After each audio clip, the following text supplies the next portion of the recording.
Outsourcing कर्मचारियों को नियमित तथा 7वें वेतन आयोग को लागू करने हेतु स्पष्ट नीति सहित विभिन्न मांगों को लेकर कर्मचारी शिक्षक संयुक्त मोर्चा का 1 दिवसीय भूख हड़ताल।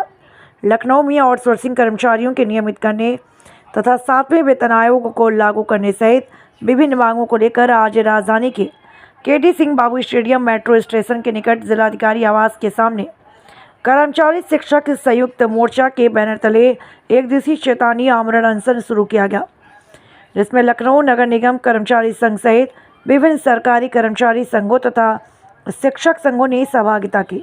इस अवसर पर कर्मचारी नेताओं ने एक स्वर में सरकार को चेतावनी देते हुए कहा कि कर्मचारी तथा शिक्षक लंबे समय से अपनी मांगों को सरकार के समक्ष रख रहे हैं, किंतु सरकार अनसुना किए हुए उल्टा कर्मचारियों नेताओं के विधानसभा पास तक को प्रतिबंधित कर दिया, जिससे कि कर्मचारियों की आवाज़ उच्च अधिकारियों तक सरकार तक न पहुँच सकता है। वक्ताओं ने कहा कि 7वें वेतन आयोग को भी सरकार लागू करने में हिला हवाली कर रही है। कहा जा रहा था कि निगम बनाया जाएगा, उसके माध्यम से लागू किया जाएगा, किंतु ना तो निगम का पता है, ना ही नई किसी योजना का। कर्मचारी नेताओं ने उत्तर प्रदेश की योगी आदित्यनाथ सरकार को चेतावनी देते हुए कहा कि आज के समय में शिक्षक तथा कर्मचारी अपनी जायज़ मांगों को लेकर एक मंच पर आकर सरकार को चेतावनी देते हैं। समय रहते हमारी मांगों पर विचार कर उसका निराकरण नहीं किया गया तो जल्द ही शिक्षक कर्मचारी संयुक्त मोर्चा प्रदेश स्तर पर एक बड़े और आर पार के आंदोलन चलाने को विवश होगा। जल्द ही शिक्षक कर्मचारी संयुक्त मोर्चा प्रदेश स्तर पर एक बड़े और आर पार के आंदोलन चलाने को विवश होगा।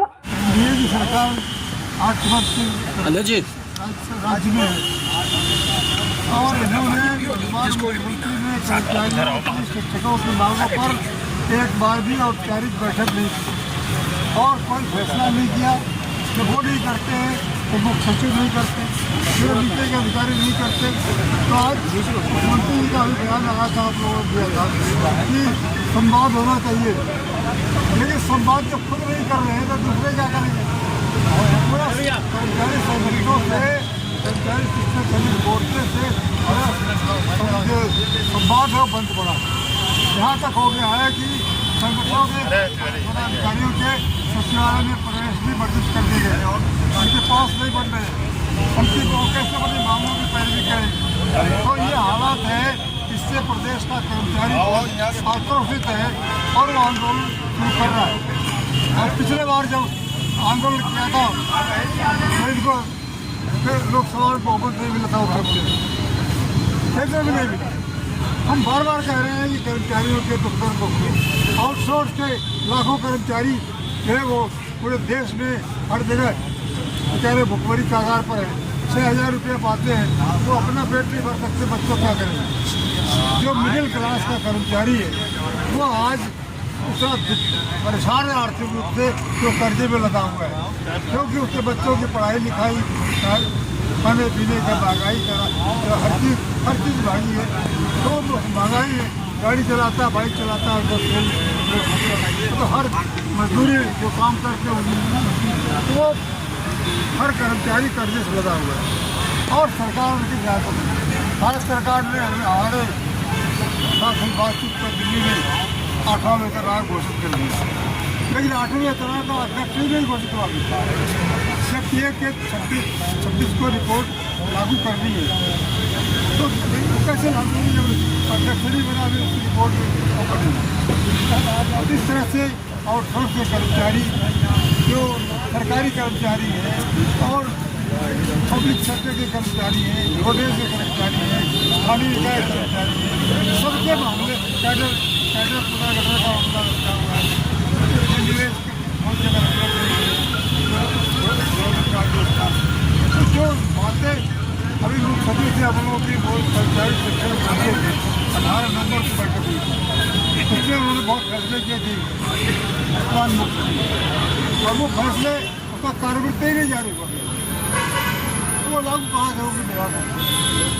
सारे विभाग के दूसरी बात कि विभागों में पद समाप्त किए जा रहे हैं, जब पद ही समाप्त कर दिया जाएगा तो कर्मचारी अपने आप को काफ़ी समय से संघर्ष कर रहा है। क्या कहना चाहेंगे? आज आप लोग धरना प्रदर्शन भी कर रहे हैं और सरकार आपकी बातों पर ध्यान नहीं दे रही है, तो क्या कहना चाहेंगे?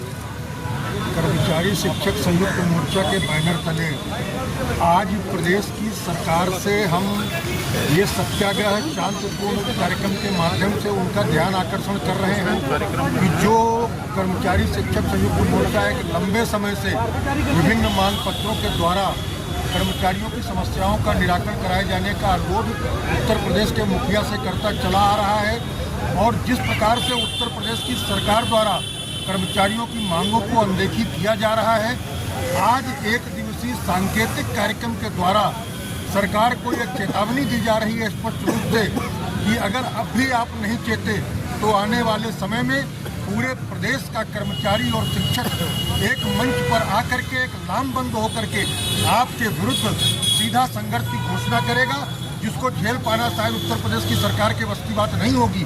तमाम सारी मांगे ऐसी हैं। आज स्थितियां ये हो गई हैं कि प्रदेश का कर्मचारी नेताओं के सचिवालय प्रवेश पत्र बनने बंद हो गए हैं, यानी कि हम अपने कर्मचारियों की समस्याओं को उच्च स्तर तक पहुंचा ही नहीं पा रहे हैं। तो इससे बड़ी विडंबना और क्या हो सकती है। हर बार लगातार ये निर्णय होते हैं कि हर महीने प्रमुख सचिव अपने विभागों के पदाध्यक्ष मंत्रियों के साथ बैठक करके उनकी समस्या का निराकरण करेंगे, लेकिन आज तक किसी समस्या का निराकरण नहीं किया गया वर्तमान सरकार के द्वारा। तो निश्चित रूप से तमाम सारी समस्याएं हैं। 8वें वेतन आयोग की घोषणा हो चुकी है, लेकिन इसको 1/1/26 से लागू कैसे किया जाएगा, यह सरकार की कोई स्पष्ट नीति नहीं है। प्रदेश में लाखों लाख आउटसोर्सिंग कर्मचारी 6,000, 8,000, 10,000 के वेतन पर जीवन निर्वाह करने के लिए मजबूर है, लेकिन उनकी ओर से बार बार घोषणा हो रही निगम बनाया जाएगा, निगम बनाया जाएगा। अभी तक निगम का कोई प्रारूप बनकर के नहीं आया है। तो मैं आउटसोर्सिंग कर्मचारियों का निगम नहीं, बल्कि जितने भी आउटसोर्सिंग कर्मचारी हैं सबको विनियमित करके इस सरकार में रेगुलर कर्मचारी की बात ट्रीट किया जाए। मैं ऐसी मांग सरकार से करता हूं, और सरकार को यह भी चेतावनी देना चाहता हूं कि निकट भविष्य में कर्मचारी और शिक्षक लामबंद होना शुरू हो चुका है आज के इस कार्यक्रम के माध्यम से, जो आपकी सरकार के लिए एक खतरे की घंटी बन सकता है। इसलिए इस प्रदेश के मुखिया से बड़ा विनम्र अनुरोध है कि समय रहते चेत जाइए और हमारी भावनाओं को समझ करके, हमारे कष्ट को समझ करके हमारी मांगों का निराकरण करने का काम करें।